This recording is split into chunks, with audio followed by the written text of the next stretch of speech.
I do what I gotta. I don't give a fuck.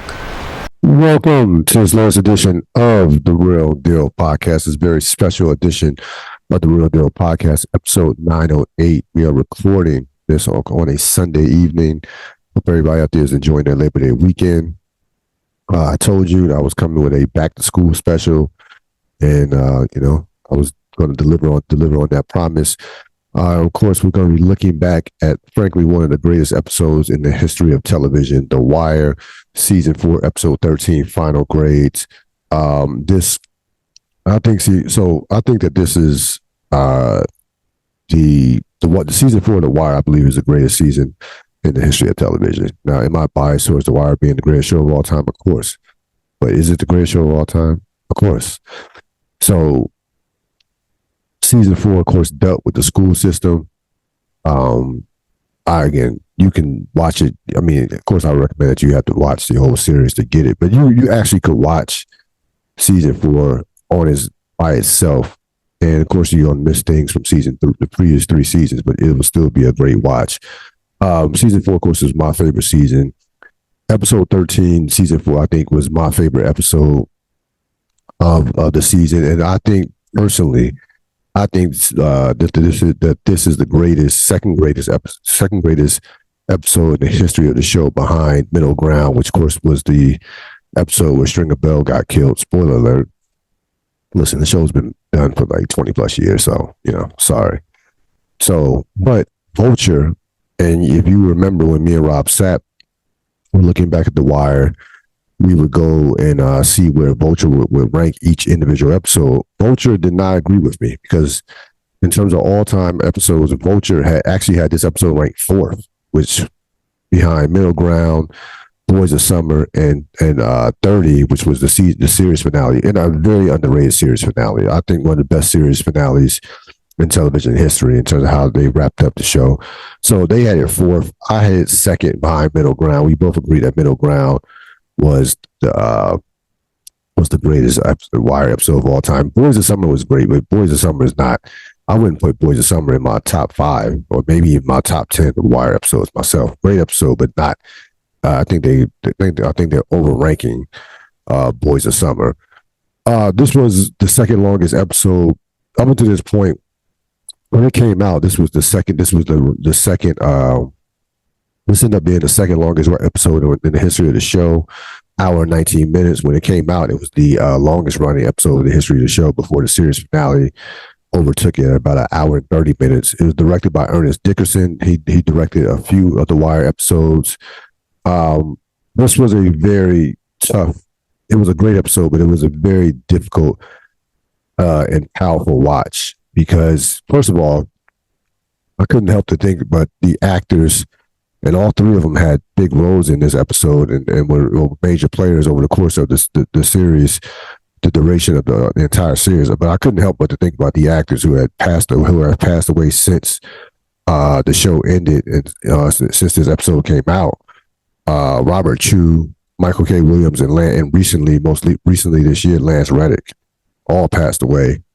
Lance Reddick and Robert Chu has been dead for a while now. I think like 10 years ago. But, of course, Michael K. Williams and Lance Reddick died within the last 2 years. So you couldn't help but to watch this episode and notice that. I would say that this episode was a very difficult watch for so many reasons. But we will go through the themes. So no, before we even go through the themes, we'll get to the quick recap of what happened. Omar rides into the sunset for now. Bubbles hits rock bottom, and Bodie reaches his breaking point. So themes: rock bottom. You had a number of characters and even systems hitting rock bottom. Bubbles, even Dookie end up having. Well, I would say Dookie even next season would be rock bottom, so that's questionable. But certainly Bubbles, Randy, Bodie, and even I was in Bodie, and also another theme could have been I'm tired. So a couple of characters Bodie just reached a point to where they were just tired of the game. McNulty was tired of being a straight-laced cop. He desperately wanted to get back into the action, and do major cases again. So those are your two main themes: rock bottom and I'm tired. We now go into the deep dive. Bodie, the death, of course, of Preston Bodie Broadus. So, of course, Bodie is killed by Marlowe's peoples. Bodie, of course, was seen by Monk, if you remember, getting into the car of McNulty, when McNulty, of course, got him off after he broke the windshield of a cop car when he found out when they pulled his friend Kevin out the bacon. And this character was really a character that you saw from the beginning of the show. I still listen, even watching it last night, it still hit hard as far as the death of Bodie. Like, I thought Bodie would be one of those characters that certainly would last in the entire series. If you watch the entire season, you really saw this coming. Bodie was a man in essence. I'll think back to the line that Avon had to Stringer back in season 3, like, you're a man without a country. Well, Bodie was kind of like in that same position, a man without a country. The Barksdales were done. He's working for Pop Joe. He was working for Pop Joe at the beginning as an independent. Well, not working for Pop Joe, but getting his drugs from Pop Joe as an independent. Then he had to come under the thumb of Marlowe, and Marlowe wanted that territory. Once the territory started, once the block started getting a lot of business because of the good stuff they were getting from Pop Joe. This was before Marlowe had joined the co-op. And he hated everything that there was about Marlowe Stansfield and how Marlowe Stansfield did business. Yeah, we saw Bodie and Poop in season 1 kill Wallace, and we saw Bodie be fierce when he had to be. But he was a character similar to Omar, that he did have a code. Like, he did what he was told. He did have a code, and Marlowe, the character of Marlowe Stansfield, went beyond went places that Bodie just was not going to go, even as a drug dealer who had bodies, on him. Like, there were just certain places that, like, Marlowe, and you hear him in a number of these scenes, and we'll go through a couple scenes involving Bodie. But at a certain point, he wasn't willing to. He just couldn't take no more of Marlowe, and the game wore him down to a point to where he didn't want to do it. He had no more fight in him from a standpoint of wanting to do it. Not so much wanting to walk away, but you see the action that he took. He knew that was going to result in his death. Even snitching on that possibly result in his death. And it even got to a point to where just the change of how the the shift from the Barksdales to the Stansfield organization was just too much for Bodie to bear. Like, Bodie, you can say what you want about the Barksdales. The Barksdales were like family. They were like a family in a sense. Now, they did their shit. They killed people. They did some, Avon and Stringer did some terrible things. They did some horrible things. I'm not trying to humanize them by any stretch of imagination. But you saw Avon. Avon would have cookouts. You saw Avon would have a cookout. You saw Avon at a cookout in season 1, episode 2, with his family, with D'Angelo and Stringer and Brianna. But not Brianna, but D'Angelo's girlfriend and the baby. So Avon and Marlowe were completely different. Same killer instinct, same will kill you in a second, but they were completely different personalities in terms of how they ran their organizations. And you saw this was a recurring theme in season 4. You saw this mentioned by Kobe, and we'll talk more about that in best scenes, that the West Side that once was dead. That the West Side that we saw towards the middle part of season 3 into season 4 was no longer, that was Marlo Stansfield, West Side.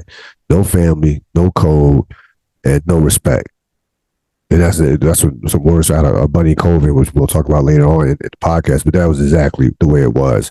Bodie grew up under a code, under a family in terms of the Barksdales, and definitely under respect. So there was just places that he just was not willing to go, and he reached, it got to a point to where it drove him to do something that was unthinkable about snitching, and even doing something as dumb as kicking a police window in a police car that got him arrested. Those are not. Bodie was was a smart dude, and those are moves that were just uncharacteristic for him. And I think that he, in essence, when I looked at this episode again, he in essence kind of had a death wish a bit. He kind of wanted out, and he wasn't going to go out. He says the line, "Just don't ask me to live on my knees." He wasn't going to go out in the vacant, and he did. But out of the Wire deaths, this one, I still say the toughest Wire death was probably Wallace, because Wallace was such Wallace wasn't a killer. He was just a regular drug dealer. He was taking care of the kids. That and Michael B. Jordan was great at playing the character. They caught Michael B. Jordan at the perfect time, which is how young he was with the braids and kind of like the baby face. So the Wallace one to me still hits the hardest as the toughest, as the most difficult Wire death, I think, in the history of the show. But this is close. This is close because you see, you see Bodie, and we'll talk more. I don't want to step on the scenes, step on some of the best scenes, but you see Bodie just put everything into this and basically, got nothing out of it. And, that's, of course, the drug game.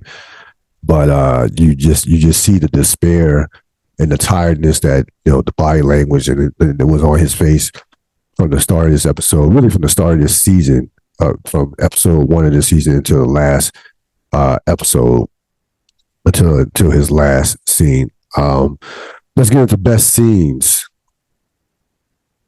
Bubbles, Landsman. So this is the opening of this episode. Bubbles, of course, is still just completely distraught and despondent in regards to his involvement in accidentally killing Sherrod.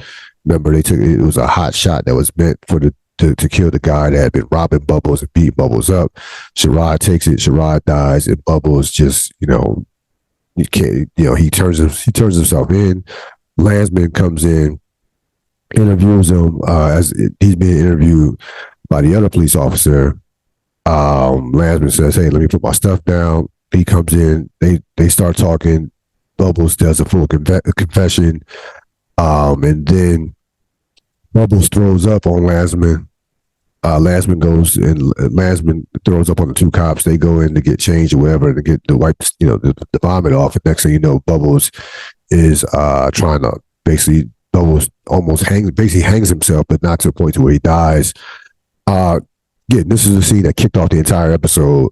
Bubbles has hit a point to where he didn't want to live no more. Like he had no, remember, he and Sherrod, if you don't remember, were very close. He brought Sherrod along, tried to teach Sherrod, tried to get Sherrod was staying with him. He tried to get Sherrod off the streets. He tried to help Sherrod, get Sherrod involved in his business. Sherrod was working for him and with him in essence. So that he treated Sherrod like a son. And of course, we know Bubbles already has a son that was taken away from him by the mother, rightfully so. As Bubbles was on drugs the majority of his life, but this was like a second son to him, and he just could this completely at this point of the series, this absolutely completely broke Bubbles.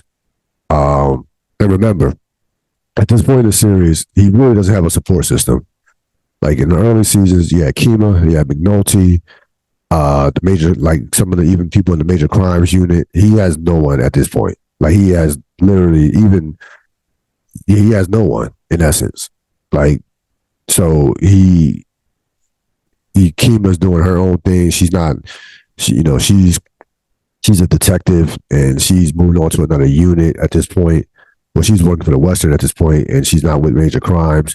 What was left of major crimes was, was at this point was, well, no, this was the point where for the majority of the fourth season, the Major Crimes Unit was outright terrible until Lester took it over. But again, Bubbles at this point just didn't have that much support. He kind of was on his own throughout the course of the season. And again, this completely just breaks him, doesn't want to live no more. Luckily for him, they got back quick enough in time to where he was able to live. And you saw him later on in the episode get visited by Waylon, his sponsor, and also Kima in the hospital in one of the last scenes. Kima couldn't even bear to see him, said she'll check him out. She'll see him later. And he breaks down from the Waylon when they started, discussing Sherrod and what have you. And Landsman, this was a rare, humane, humanizing moment for Landsman, as he tells the officer, tells Norris, hey, fuck the clearance. We're gonna toss this one back. Like, this dude, we're not charging him with anything. He has way too much weight he's carrying right now. Well, he's carrying more weight than we could ever put on him with a charge. So Landsman has his, Landsman normally is a by the book, punch numbers, a disciple of Rawls. But this was time where Landsman, was an actual human being, and it showed some compassion and empathy towards Bubbles and the pain that he was going through. Rebay Colvin. So Colvin, at this point, the program has been his program has been destroyed. The kids are back in regular classrooms.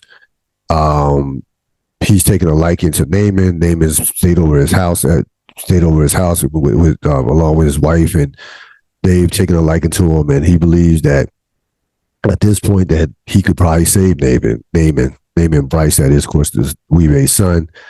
And he tries to sell Weebay on the fact that, look, your son is not a drug dealer. Your son is not built for these corners. And in 1 or 2 years, he'll end up in the morgue. And if he's lucky, he will end up here with you, if he's lucky. Colvin explains to Weebay. First of all, the only reason Weebay is even speaking to Colvin is based off the fact that Cuddy vouched for Colvin. Colvin got Cuddy to make the connect with Weebay. Weebay, of course, jailed with Cuddy, and they were close. Of course, we remember going back to even like in the past story that Cuddy was a Barksdale enforcer back in the day, which of course we didn't see because we didn't see it because the character Cuddy didn't appear until season 3. So they, him and Weebay are tight. These two go back. So when Weebay was on the corners as a young Barksdale soldier, and when Colvin was a beat cop and moving up the ranks of the police of the police department of the Western District. So they remember each other from that standpoint. He mentions, hey, we used to bang on y'all all the time. He said, I remember that too. And they are both products of the old Western District, of the old West, from the standpoint of the family, the code. And Colvin's telling him, this new West Side has no respect, no code. You gotta get you have to help me with your son. Like, you have to see that your son is not built for this. And you would think that what Colvin was saying was it was just like, it would be like a no-brainer for Weebay to be like, yeah, no, you're right, man. Let's do it, do whatever it takes. Weebay loves his son, of course, but Weebay is so entrenched into the game. He has a code himself, and he believes in the game. Like, he believes in the streets. He believes even in his current predicament. Remember, the Barksdales are done. So that Barksdale money was over with basically at the beginning of season 4. There was an early episode of season 4 where Brianna told Naaman and Delonda that, hey, there's no more money. That's it. So Weebay is at a low point from the standpoint of he's not receiving money from the Barksdales anymore because there's no money to receive. But he still believed in the drug game. Even in prison, he still believed in it, but to an extent, to a point to where it wasn't just automatic that he would agree with Colvin. And even the last part of the scene, as he says, "You asking a lot." Like, you asking a lot. Like, in reality, it's not asking a lot. He's trying to save your son's life. But again, that just shows you the loyalty that Weebay had to the streets. Coleman finishes the scene basically saying, "But I'm asking." And of course, we see later on in the episode that Weebay would have tell Delonda, "You're gonna let him go," and basically give him up to Coleman. And listen, Coleman did a great sell job, even though it shouldn't have been really a tough sell. But Coleman was able to speak to Weebay in a way. He was able to connect with Weebay because they both grew up in the same era. They both were in the streets. One as a cop, one as a criminal, and he knows from Coleman that there's no bullshit. Like, Coleman is not coming here trying to wanting anything from him personally. Like, this is not a game.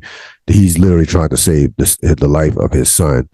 And this was a great scene to see two black men come to a conclusion to do the right thing, despite the differences that they have from a philosophical standpoint. One was a criminal, and one was a cop. And despite any past dealings that they had, remember, earlier in the scene says, "Hey, we used to bang on y'all all the time on the streets." McNulty, Bodie, this probably was the scene where J.D. Williams earned the MVP of the episode, to give it that away. So McNulty gets Bodie, of course, got Bodie out of jail. He picks him up. That's where Monk saw him when Monk was going to talk to bail bondsman about Snoop and Chris. And you had, in essence, that sealed Bodie's fate. So takes him to get something to eat. And basically, Bodie at this point is just done. He basically says, "Hey, Marlo, I can't deal with this with Marlo and his kind. They gotta fall. I feel old." He's basically saying, "I've never done I've given it my life to the game, and what is the game return for me? I never missed a count, never fucked up a package, done everything I was told to do, and this is what has been given to me in return." And again, this is a great performance by J.D. Williams. It's a guy who's just completely broken.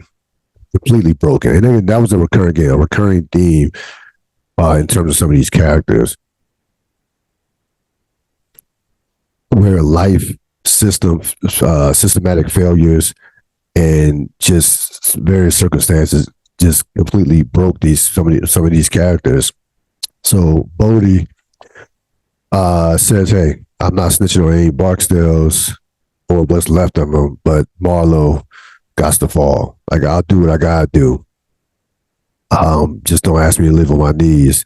And you hear McNulty say, "You're a soldier, Bodie." And, Bodie says, "Hell yeah." And that's the end of the scene. And these two had a special connection throughout the course of the season. There were three scenes that they had. One in episode 1 where McNulty was giving Bodie props for how he used the entrapment to get off. And if you remember, at the end of season 3, that got him free. And then they had a scene towards middle of the season, or maybe even a few episodes before this one, where Bodie was eating, and they kind of were, chastising each other playfully. He's basically joining on Bodie, joining on McNulty, because McNulty's, not been bounced back, but chose to be a patrolman again. And he says, "Don't break a pencil point." So they have developed a relationship over the course of the season. And you see McNulty's reaction when he found out through Carver that when Bodie died, how devastated he was, how frustrated he was. And this kind of reels McNulty back into the mix as far as going back into the major crimes unit. But in Bodie, you saw a guy that had reached his breaking point. It completely reached his breaking point, and a guy that was not willing to conform into this new way of doing things. And we saw that last season, in season 3, where you had characters that were not willing to perform, who could not. Avon couldn't do it. McNulty tried to do it, and then McNulty ended up doing it at the end of the season, but Avon couldn't do it. Stringer couldn't do it. You had characters that just could not conform to. No, put Stringer aside. That was a different thing. Avon couldn't do it. Avon could not reform to the new way of doing things. Avon was going to be Avon. Bodie was going to be Bodie. Bodie was never going to dance to the tune of Marlo Stansfield. That's just not how he was cut out. That's just not how he was cut out. Like Bodie was about having a code. Bodie was about the family of the Barksdales. Remember, season 1, they bailed him out. They bailed him out when he got arrested multiple times. They bailed him out. The first time when he punched a cop, he hit a cop, which was stupid, but they still bailed him out. And he mentions that, hey, where my pay lawyer at? And that's not how the Stansfield operate. Like that's not how they move. And the stand members. Let's be honest. Bodie was at the bottom. He never was really part of the Stansfield organization. He just felt under them because of them taking over that corner. They never looked at him as anything. He was nothing to them, and they treat him as so. So he was done at this point, and chooses to says that he will snitch on Marlo, which in essence, of course, sealed his fate. Carver, Randy. Again, Carver at this point, Carver has done everything he can do for Randy, but Randy's going to go back into the system. He takes him to the group home. Randy thanks Carver for all he did. He could see the guilt on Carver's face. He also recognized what Carver had done. Randy goes back into the system, and again, Randy was a product of complete systematic failure. Everybody in the season failed Randy. Herc, Arquette, the school system, everybody failed Randy. With the exception of his foster mom, everybody failed Randy. His friends, to a lesser extent. I mean, even the kids in the school, with convincing them to be a lookout for the girl when the girl was having sex with the dude in the bathroom. Everybody failed Randy in some way, shape, or form. Herc's incompetence, which led to which led to a number of events, a chain of events that would do Randy in. And you see Carver get back into the car and just punch his horn, and just because he knows what's going to happen. He know Carver's seen this movie before. Remember, Carver's spent years chasing chasing Bodie. Like, he knows that Randy is probably going to end up being like the next Bodie. He's seen this movie before. He knows what happens to kids that are thrown back into the system, group homes, and what have you. And he knows that this should have and probably could have been avoided. So you see Carver just devastated by this, and you will see, if you go watch season 5, the effect that this will have on Carver. So those were some of the best scenes. I could have added. There also was a scene again with Delonda and Weebay. You also had a scene. I would say the scene where all they're looking at all the bodies, and you see all. I mean, there also was a scene with Snoop, Bunk, and Kima that could have been up there. But these were the 4 major scenes that kind of drove this episode. An episode that had a number of great scenes in it.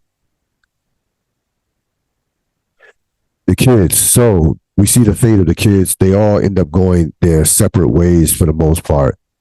Now, Michael goes, of course, he's basically under the tutelage of the Stansfield organization. He kills someone. His innocence is completely gone. Randy ends up in the group home. Randy ends up with the group home, and he's destined to become the next Bodie. And of course, Dookie joins Mike. Goes to live with Mike, and of course he was scared to death to go to high school, wanted no part of that. He chose, and he's on the corner selling on Mike's corner. The only one that got out clean was Naaman. So, they go from the beginning of the season with, getting to kid shit and having being a sense of innocence, and, hanging with each other, to basically, like I said, with the exception of Mike and Dookie going, in essence, their separate ways. And again, we saw, if you look at this season, we saw the number of failures systematically that failed these kids. And even in this episode, Carcetti could have taken, there's a $54 million deficit that was left in education, by Mayor Royce who's the previous mayor. Carcetti could have went to the governor and asked for the money. Carcetti chose not to because he did not want to be, because because of his own pride. He didn't want to he didn't want to have to ask a Republican Republican governor for money. One, and two, he sacrificed the kids and the education for his own personal ambition, because he wanted to be governor. So instead of taking the money, helping out the kids with the education, he chooses to pass on the money. The kids get fucked over, but he will later, at the end of the series, become governor. So that was an example of Carcetti. That was Carcetti choosing himself, in essence, instead of doing what would have been the right thing. And that would be take the money to help out the education system that was broken already. The MVP, J.D. Williams, was a runaway for the MVP of this episode. The character, of course, he plays Bodie Broadus, and this episode was a J.D. Williams, Bodie Broadus episode from start to finish, where he's in the scene where it was in 3 significant scenes. Of course, the scene where he died, where he gets killed. They refused to go. He refused to go in one of those vacants. They would have had to kill him, which they did. The scene with McNulty was a powerful scene, and just you could see the wear and tear of the life of the drug life that had on this particular character. And again, I thought J.D. Williams was phenomenal in this episode, and also Randy as well, Maestro Harrow. The young man who plays Randy would have been a runner-up for MVP. Some of the scenes, as he's thanking Carver, it was a powerful scene. Yeah, he was also tremendous throughout the course of the whole season. But in this episode, he did a wonderful job as well. But this was a Bodie Broadus episode for sure. That's going to wrap it up for this latest edition of the Real Deal Podcast. Of course, this episode, final grades, is definitely in the Real Deal Podcast Hall of Fame of episodes. Again, this is one of my second favorite Wire episode of all time. One of the great television episodes of all time, without question. I would absolutely encourage, especially if you're in education, to go back and watch season 4. Is like I said, the best season of television in television history, in my opinion. That's going to wrap it up for this latest edition of the Real Deal Podcast. This podcast will be out tomorrow. Also, stay on the lookout for the latest edition of Snowfall Season 2, Episode 2. That will be out as well. I will see you soon. Enjoy the rest of your weekend. So long.